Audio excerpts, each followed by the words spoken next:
जैसे ही आए वैसे ही लौट के जाएंगे। तो ब्राह्मणी बहुत दुखी हो जाए, वो कहेगी कि न जाने कैसो इनको मित्र है, इतना बड़ो राजा, बूढ़ी कोनी ना गई, विदाई भी ब्राह्मण की ना करी।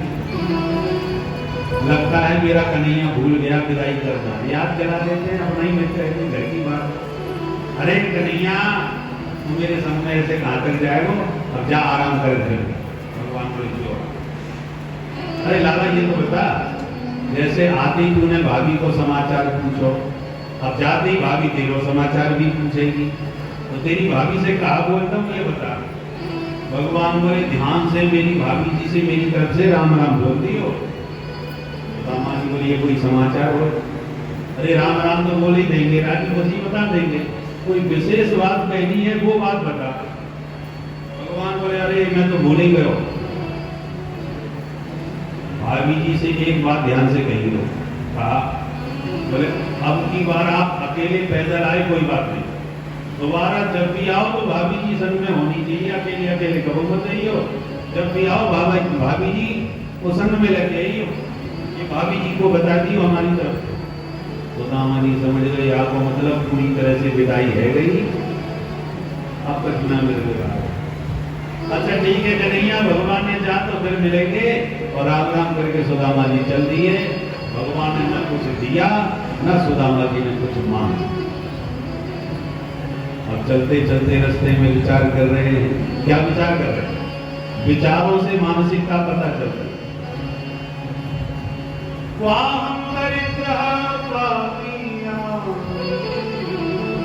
कृष्ण श्री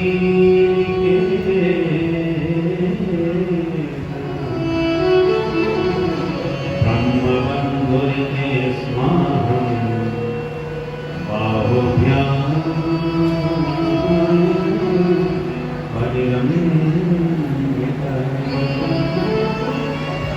मेरे जैसे दीन को दौड़ के द्वारकाधीश ने हृदय से लगा दिया, इससे बड़ी संपत्ति और क्या चाहिए। धन इसलिए नहीं दिया कि जन्म के दरिद्री को धन मिल जाए तो बुद्धि खराब हो जाती है। सबसे ज्यादा बुद्धि धन से ही बिगड़ती है। पैसा आया नहीं कि माथा गर्म हुआ नहीं। जिसने जिंदगी में 5 लाख रुपया भी हाथ में लेके नगद नहीं देखे, उसे जब जनता चुन करके भेज देती है, और विधायक बनते ही जब सरकार उसे 5 करोड़ देती है कि जाओ क्षेत्र का विकास करो, तो सबसे पहले श्रीमान जी अपने विकास में जुट जाते हैं कि पहले हम तो विकसित हो जाएं तब दूसरे का विकास करें। बोलो राधे राधे। तो जन्म के दरिद्री को धन मिले तो बुद्धि बिगड़ते देर नहीं लगेगी, सारे दोष उसके जीवन में आ जाते हैं। यही सोच के कन्हैया ने मुझे धन नहीं दिया ताकि मेरी बुद्धि शुद्ध बनी रहे। अधनोयम धनम प्राप्य माध्यनुस्मये नमास्मरे इति कारुणिकोणं धनम मे भूरि नारदा। ऐसा विचार करते सुदामा जी घर आए। जो घर आकर के देखा तो इतना विशाल महल कि सुदामा जी के तो होश उड़ गए। भाई जगह तो ये वही है हमारी, पर रातों रात ये महल कौन को बन गया भाई।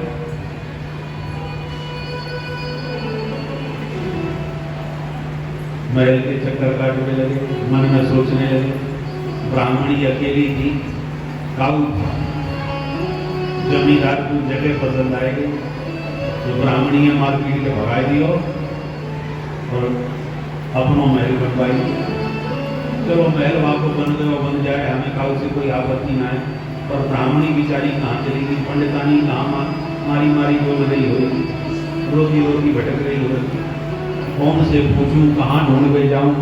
ऐसा सोचते विचारते सुदामा जी महल की परिक्रमा लगा गए। सुदामा मंदिर देख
महारानी सुशीला को सूचना दी, महारानी जी देखो ये ब्राह्मण कितनी देर से चक्कर काट रहा है, कौन है पता नहीं। सुशीला ने अट्टालिका से झरोखे से झांका और जो सुदामा जी पर दृष्टि पड़ी, प्रसन्नता में सुशीला उछल पड़ी। अरे मेरे स्वामी जी आ गए, चलो चलो स्वागत की तैयारी करो। भाग करके सुशीला ने 16 श्रृंगार किए, सोने की थाली में आरती सजाई, चमचम कर दी, दास दासियों से सुशीला चल पड़ी। मुख्य द्वार से बाहर निकली, सुदामा जी ने दूर से देखा, मानो बड़े महाराज की कोई महारानी महल से निकल के जा रही। रास्ता खाली करके किनारे में हाथ जोड़े खड़े हो। सुशीला छमछम करती आरती सजाए सन्मुख आई और प्रणाम करके जैसी आरती उतारने लगी तो सुदामा जी चक्कर में पड़ गई, तो मेरी आरती कर रही। हाथ जोड़ के बोले, देवी जी आपको परिचय। सुशीला बोली, धन्य है महाराज, ऐसे सखाते मिले क्या वो ये भूल गए। जो सुशीला के शब्द कान में पड़े, सुदामा जी तो आंखें फाड़ के मुंह देखते रहे। अरे सुशीला तेरे दो चुटीला, हे भाग्यवान, वो तो अपनी आंखों में विश्वास ही ना हो गए। ये वही ब्राह्मणी की सुशीला है, सकल सूरत चेहरा मोहना संपत्ति हो। ये एक दिन में का चमत्कार है भाई, भैया धन संपत्ति आ जाए तो सकल सूरत सब बदल जाए। आज का तो कार्य भी गोरे बन जाए एक मिनट में। बोलो राधे राधे। वो चमचमाता रूप सुशीला का देखा तो सुदामा जी को विश्वास ही न हो गए। ब्राह्मणी ये बता, ये महल कौन को है, इतनी ऊंची है, इतनी चमचमाती तेरे तन पर साड़ी, और ये दमदमाती सोने की थाली, और ये चमचमाती महल अटारी, ये सब कहां से आ गए तेरे पास। सुशीला बोली, आपके सखाने का चुना बता रहे हो, ये सब द्वारकानाथ भगवान श्री कृष्ण की कृपा, कोई चमत्कार है महाराज। अब सुदामा जी की समझ में बात आई। ब्राह्मणी ये कन्हैया बड़ो चलिया, क्यों बोले, हम इतनी दूर तक बातें मिल गए, पैदल पैदल गए, और विदाई में हमको टूटी कोड़ी हाथ में धर के विदा ना करी बाने, और तू ना गई ना आई, घर बैठी माला माल कर दी। चुप्पी आकर के चमत्कार दिखा रहे हो, वो खबर तक नहीं दी। सचमुच कन्हैया हमारा घनश्याम है। घनश्याम नाम बादलों का भी, मेघों का, जैसे आकाश के बादल घनश्याम सांवले हैं, ऐसे हमारा बंसी वाला घनश्याम भी सांवला है। रात में हम लोग जब सो जाते हैं तो ये आकाश के घनश्याम आते हैं, चुपचाप रिमझिम पानी बरसा के चले जाते हैं, पता ही नहीं चलता कब बरस गए। ऐसी मोह की रात्रि में हम सब सोते रहते हैं और कन्हैया दिन रात कृपा बरसाते रहते हैं और हमें उनकी कृपा का पता ही नहीं चलता कि प्रभु कैसी कृपा बरसाते हैं। भगवान परम कृपालु हैं, दयालु हैं, दीनबंधु हैं और हम लोगों को उनकी कृपा दिखाई नहीं पड़ती, क्योंकि कृपा सिर पर बरसती है और सिर के ऊपर की चीज नजर नहीं आती, इसलिए कृपा भी दिखाई नहीं पड़ती। प्यार से बोलो जय श्री कृष्ण। अरे ये कृपा नहीं बरस रही तो और क्या है। भारत में कोरोना काल के कारण सब लोग बेचारे घरों में छुपे बैठे हैं और आप लोग कन्हैया का जन्म महोत्सव इतनी भीड़ में मना रहे हो। कृपा न होती तो कैसे संभव होता। महाराज जी ने तो हमसे कहा था कि वही मुश्किल है, लोग आ गए, कोरोना काल चल रहा है, आप तो 2 कलाकार लेके आना, आपने सुना ना ठाकुर जी, और यहाँ आकर के तुम्हारा छकाचक भरा हुआ नजर आ रहा है। तो ठाकुर जी की कृपा है और ये कृपा हम लोगों को समझ में नहीं आ रही। समझ में तो तब आती जब अफगानिस्तान में बैठे होते, वहां से जो प्राण बचा के आ रहे हैं उनसे पूछो कि कृपा क्या है, तब वो बताएंगे कि तुम लोग कितने भाग्यशाली हो जो चैन से भारत में और कन्हैया के जन्म महोत्सव का आनंद ले रहे हो। वहां से देखो रोड बमबारी हो रही है, बेचारे अपने शरीर का भान भुला करके जैसे तैसे भाग रहे हैं। दुनिया में न जाने कितनी समस्याएं भरी पड़ी हैं और ठाकुर जी की बड़ी कृपा है जो लाला के जन्मोत्सव में हम लोग आनंद पूर्वक महाराज जी के सानिध्य में बैठ करके आनंद ले रहे हैं, बधाइयां गा रहे हैं, आनंद में झूम और नाच रहे। बिना ठाकुर जी की कृपा के संभव नहीं है। कृपा बरस रही है पर हम लोगों को समझ में नहीं आ रही। बरसाने वाली जब करुणा भरी दृष्टि निहारती हैं तब ये बंसी वाले बरसने लगते हैं। राधा रानी बरसाने वाली हैं। राधा रानी जब इनको प्रेरित करती है जाओ जाओ कृपा बरसाओ, तो बरसाने वाली की कहने से ये कृपा बरसाने के लिए प्रकट हो जाते हैं।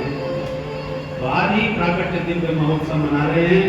ऐसे सुदामा जी, जैसे सुदामा जी पर कृपा बरसाई, ऐसे हम सबके जीवन में सदा गोविंद की कृपा बरसती रहे। बोल बच्ची वाले की जय। अब आगे की कथा थोड़ा सार रूप में आपको सुनाई देते हैं, समय पर्याप्त हो गया।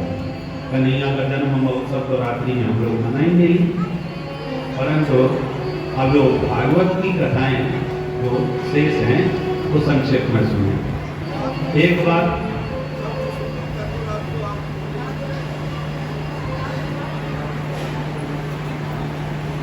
महाराज जी कह रहे हैं कि रात में कन्हैया का जन्म महोत्सव में हमको सेवा करनी है तो जरूर वाणी से सेवा करेंगे। भगवान के जन्म महोत्सव की चर्चा में हम और आप खूब आनंद के साथ, अरे सामान्य किसी का जन्मदिन मनता है तो कितना हल्ला मचता है। आज विश्वनाथ भगवान, जगन्नाथ भगवान प्रकट हुए हैं और वो चैन की बंसी बजा करके हमको आनंद में कर दिया, तो हम भी प्रेम के साथ चैन की बंसी बजाते हुए कन्हैया का जन्म महोत्सव भी खूब उत्साह के साथ मनाएंगे। मध्य रात्रि में राम जी आए दिन के 12 बजे, ये आए रात के 12 बजे। राम जी आए शुक्ल पक्ष में, ये आए कृष्ण पक्ष में। राम जी आए अष्टमी तिथि, नौमी तिथि में, तो ये आए अष्टमी तिथि में। ऐसा क्यों? इस क्यों का जवाब मिलेगा रात में। इसका कारण क्या है वो सब रात में बताएंगे। इस समय तो भागवत सप्ताह की जो अन्य कथाएं उनको संक्षेप में कहते हैं। एक बार कुरुक्षेत्र में भगवान स्नान करने गए क्योंकि सूर्य ग्रहण पड़ा और ब्रजवासी भी पहुंच गए नहाने के लिए। तो 100 वर्षों के बाद अपने ब्रजवासियों से अचानक कुरुक्षेत्र में भगवान की भेंट हो गई। इतना आनंद आया कि भगवान 3 महीने तक कुरुक्षेत्र में ही रहे ब्रजवासियों के साथ। उसके बाद लौट के द्वारका गए। देवकी माँ ने जब इच्छा प्रकट करी कि जैसे तुम गुरु माँ का पुत्र जिंदा करके लाए, एक दिन मेरे बच्चों को भी दिखा दो, मैं केवल मिलना चाहती हूँ जो कंस ने मार दिए। तो भगवान सुंदर लोक में गए और कंस के हाथों मारे हुए अपने 6 भाइयों को जिंदा करके मैया की गोदी में बैठा दिया।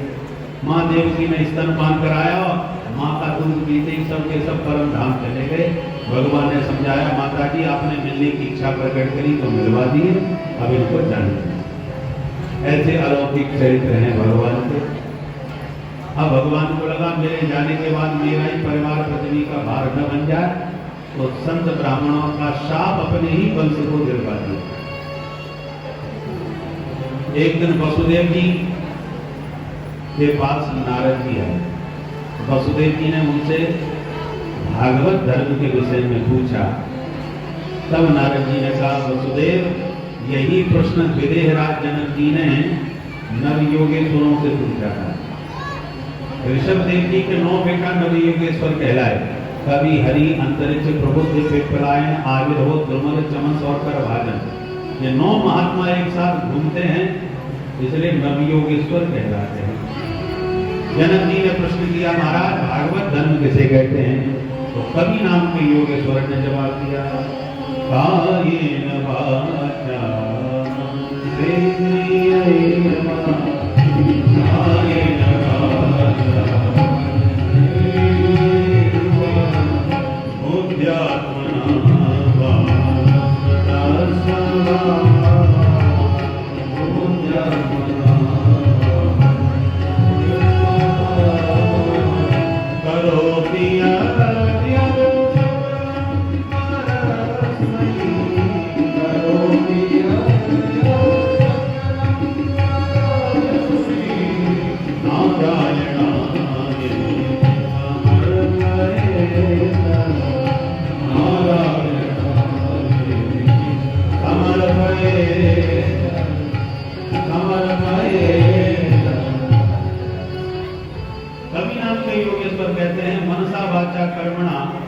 जो भी आप कर रहे हो भगवान को समर्पण करके करो, तो कभी किसी संसार के जाल में नहीं फंसोगे।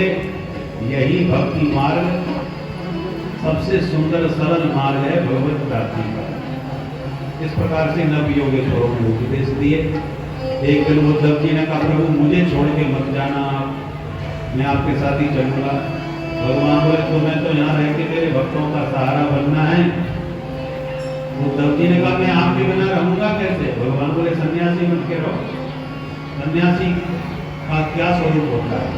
तब भगवान ने दत्तात्रेय के 24 गुणों का वर्णन करके संन्यास धर्म का उपदेश उद्धव को दिया। 24 गुरु बनाए दत्तात्रेय जी ने। कौन कौन? पृथ्वी, वायु, आकाश, आपो, तपो, जल, सिंधु, पतंगो, मधुकृत गजः, मधुहा, हरिणो, मीनः, पिंगला, पुररोर्भक, कुमारी, सरकृत, सर्प, ऊर्णनादी, सुपेशकृत। ये 24 गुरुओं के नाम और अद्भुत संन्यास धर्म का इसमें वर्णन किया गया। बद्ध और मुक्त का स्वरूप क्या है ये समझाया। उसके बाद हंसोपाख्यान के द्वारा आत्म तत्व का उपदेश दिया। वर्णाश्रम धर्म व्यवस्था के रहस्य को समझाया। विभूति योग का वर्णन किया। ऐल गीत और भिक्षु गीत के माध्यम से वैराग्य का उपदेश दिया। और अंत में भगवान ने उद्धव जी को चरण पादुका लेकर के बद्रीनाथ भेज दिया। बद्रीनाथ में जाकर के नर नारायण ऋषि से खूब सत्संग किया।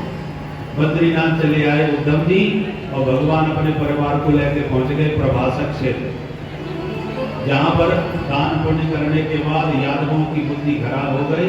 मदरा पान करके इतने मदांत हो गए, आपस में गाली गलौज करने लगे, झगड़ा हो गया, गृह युद्ध छिड़ गया।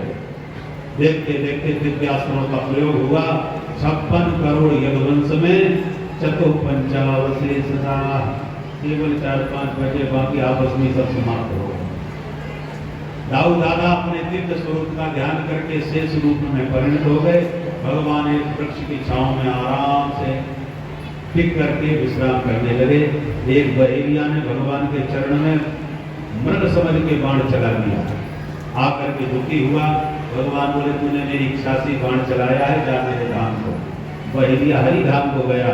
देवता आकाश में आ गए, भगवान पर स्तुति गान करते हुए पुष्प वृष्टि करने लगे। और देखते देखते भगवान का वह चिन्मय विग्रह धरती से ऊपर उठा और जैसे कोई विस्फोट होता है ऐसे इतना दिव्य तेज हुआ, प्रकाश हुआ कि कोई देख नहीं पाया। और वही प्रकाश पुंज श्रीमद् भागवत में आकर के विराजमान हो गया। बोल भागवत भगवान की तेरे अम्बामयी मूर्ति प्रत्यक्षा वर्तते। भगवान कहीं गए नहीं, हमारे आपके बीच में शब्द विग्रह धारण करके श्रीमद् भागवत में आज भी विराजमान है। उसके बाद कलयुग आया। कलयुग में बहुत सी बुराइयां हैं, पर अस्ति एको महान गुण, एक ही गुण है, हरे कृष्ण कृष्ण कृष्ण हरे हरे, हरे राम राम राम हरे हरे। यही महामंत्र है। इससे बढ़िया कलयुग में कोई साधन नहीं। कैसे भी भगवान का मंत्र नाम जाप करो। मंत्र में तो विधान होता है किसको कौन सा मंत्र जपना चाहिए, परंतु ये हरे कृष्ण मंत्र में कोई विधान नहीं, जिसकी मर्जी हो जपो। ये गुरुदेव से कान भोगाने की भी जरूरत नहीं। जो गुरु मंत्र से रहते हैं वो भी इस मंत्र का जाप कर सकते हैं। ये तो नाम है, मंत्र तो कान में लिया जाता है गुरुदेव के द्वारा, और ये नाम तो कोई भी कभी भी कहीं से ले सकता है, किसी भी अवस्था में। अपवित्र पवित्र हुआ कैसे भी जपो। इसलिए कलयुग में नाम से बढ़कर के और कोई कल्याण का साधन नहीं। हरेर नाम ही केवल। सुखदेव जी कहते हैं परीक्षित अब तुम बोलो क्या सुनना चाहते हो। परीक्षित ने कहा आज 7 दिन हो गए, आज हम भी मर जाएंगे और आप भी चले जाएंगे। सुखदेव जी नाराज हो, तुम तो राजन मनुष्य की पशु बुद्धि निमान जही। इतनी कथा सुनने के बाद भी कह रहा है मैं मर जाऊंगा। तू कैसे मर जाएगा भाई? जो मरेगा वो तू नहीं है, और जो तू है वो कभी मर सकता नहीं है। मरने वाला ये शरीर है, पैदा हुआ है वही मरेगा। शरीर पैदा हुआ ये मर जाएगा। तू अविनाशी है, क्योंकि ईश्वर का अंश है। ईश्वर अंश जीव अविनाशी, ईश्वर भी अविनाशी है, तो ये जीव भी नित्य अविनाशी है, विनाशी नहीं। शरीर बदलता रहता है, आत्मा चेतन अविनाशी है। अपने उसी स्वरूप का ध्यान करो। ये सुन करके गदगद होकर परीक्षित ने पूजन किया। सुखदेव जी अंतर्धान हो गए।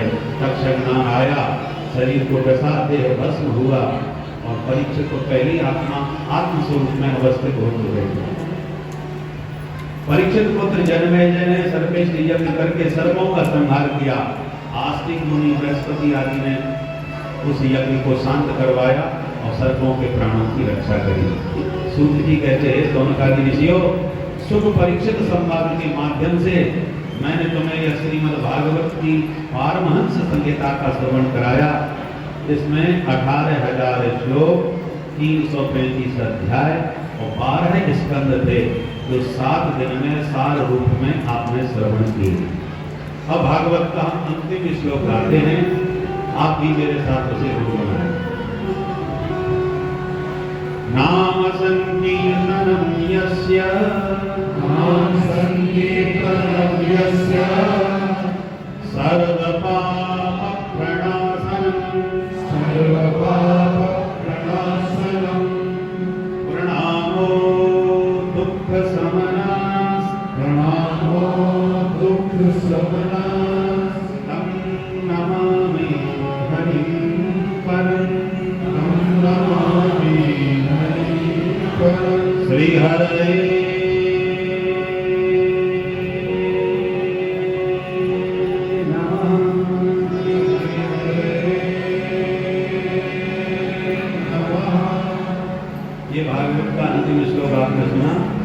जिन प्रभु का नाम संकीर्तन जीव के सारे पापों को धो डालता है, ऐसे गोविंद के पाद पद्मों में हम सब मिल करके बारंबार प्रणाम करते हैं। इसके साथ ही श्रीमद् भागवत ज्ञान यज्ञ सप्ताह यहाँ संपन्न होता है। भगवान की महती कृपा से और पूज्य महाराज श्री के दिव्य अनुग्रह से इस परम पुनीत कृष्ण जन्माष्टमी के पर्व पर आप सब भक्त वैष्णवों के बीच ठाकुर जी के दरबार में बैठकर गोविंद के गुण गणों का गायन करने का सौभाग्य प्राप्त हुआ, वाणी पवित्र करने का अवसर मिला। बारंबार आप सबको कृष्ण जन्माष्टमी की पुनः पुनः शुभकामना, लख लख बधाई हो। अब बधाइयों का आनंद हम पुनः रात्रि में लेंगे। पूज्य महाराज श्री का पहले आशीर्वाद और सूचना श्रवण करें, उसके बाद कथा का सार जो नाम संकीर्तन है, नाम संकीर्तन कर से हुए आप आरती और करके आज के सत्र को संपन्नता प्रदान करें। बोलो हरे कृष्ण सारे कहो हरे कृष्ण हरे कृष्ण। हसी खुशी सारे ही कथा व्यास डॉक्टर श्याम सुंदर पराशर जी भागवताचार्य जी का बहुत बहुत इतने आने का धन्यवाद करते हैं। और सानू इन्होंने भागवत जी की कथा का अमृत पढ़ाया है, सारे ने ये अमृत पान किया है। और शास्त्री जी असी फिर भी करांगे कि फिर भी ये दर्शन देंगे और इसी तरह फिर भी भागवत जी की कथा सुनाएंगे। और आज रात को कृष्ण जन्म जी की कथा आप आचार्य जी के मुखार चिन्ह से श्रवण करोगे। और आज 12 बजे ठीक आरती कर देनी है और ठाकुर जी का अभिषेक जल्दी करा देना है, क्योंकि प्रशासन के हुक्म के अनुसार ही असी चलना है। ताकि प्रशासन ने साਡਾ बहुत साथ दिता है और असी उन्होंने बहुत बहुत धन्यवाद करते हैं। इसी तरह आज का प्रोग्राम रात का जन्माष्टमी का सबना ने मनाना है और उसके बाद किसी ने पेट टाइम में अपने घरों नहीं जाना है, सवेर को जाना है। जिन्हों पर साधन है वो जा सकते हैं और बे टाइम किसी ने नहीं जाना है, क्योंकि समा तो पता ही है। इस वास्ते ऊपर तलवार भी चालू है, हाथ रखे हुए हैं जन्माष्टमी के। और हुणे थोड़ी देर बाद पाली स्टेज भी हूँ इधर स्टेज नहीं प्रोग्राम होना, उत्थे होना है, पाली स्टेज पे होना है। और 5 तरीक से 11 तरीक तक मेरे श्री गुरु महाराज जी की पुण्यतिथि है। उस उपलक्ष्य में श्रीमद् भागवत कथा राम गोपाल शास्त्री जी भागवताचार्य जी जो हर साल करते हैं, 28-29 सालों में करने हो गए और इस साल भी वो कथा करेंगे। आपने 5 से 11 तक तो फिर चुभता ही नहीं, साने टब्बर साने चुभ पहले मानस पढ़कर सारे ने आना है, याद रखना है। बोलो हरे कृष्णा। 3 तरीक की काशी है और 16 तरीक की संक्रांत है और 17 तरीक की काशी बेर मोड़ है। और हूँ आरती होएगी, उसके बाद सारे दर्शन जी उस स्टेज पर संकीर्तन करेंगे। बड़े प्रेम नाल सबना ने संकीर्तन सुनना और भी कीर्तन करेंगे और दर्शन जी सबना में सुना देंगे। हरे कृष्ण।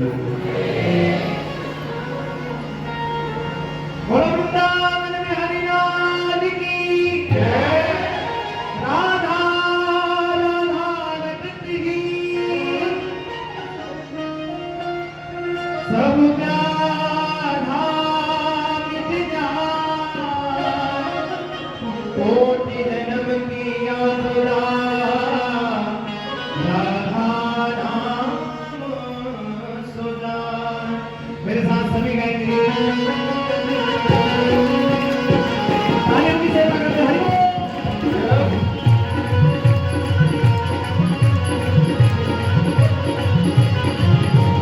ओ चला में तीर नजरा दे, चला में तीर नजरा दे, जिगर को पार हो जावे। चला में तीर नजरा दे, जिगर को पार हो जावे। चला में तीर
हो मेरा दिल दीवाना हो गया वृंदावन की